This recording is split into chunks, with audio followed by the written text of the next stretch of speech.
Hello everybody, dear friends, good morning. এখন সকাল 7টা বাজে। আর সকালে পুকুর পাড়ে চলে আসছি অনেকগুলো ফিড নিয়ে।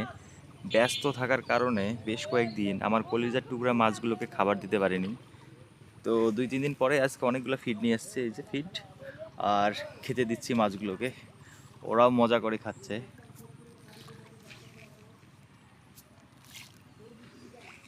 আজকে প্রায় 5 কেজি ফিড নিয়ে আসছি,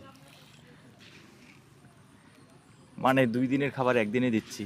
খাবার দিছি কিন্তু ভালোভাবে দিতে পারিনি, টাইম নিয়ে খাওয়াইতে পারিনি এদেরকে, ব্যস্ত থাকার কারণে।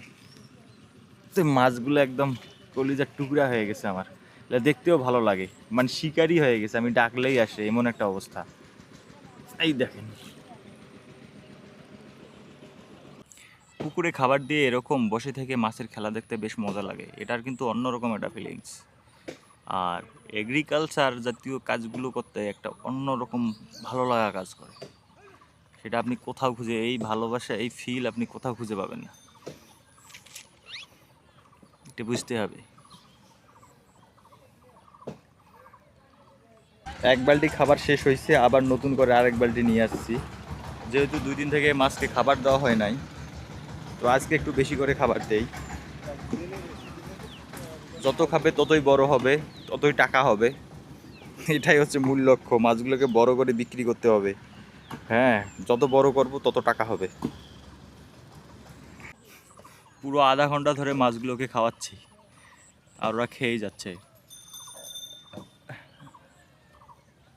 আজকে আমার পুকুরের মাছের ঈদের দিন, আজকে এত পরিমাণ খাবার দিছি, মানে অনেক খাবার দিছি। আজকে প্রায় 7 কেজি ফিড খাওয়াইছি মাছগুলোকে। এখানে প্রায় আমার 120 কেজি মাছ আছে, তো অন্য পার্শ্বে যেতে হবে।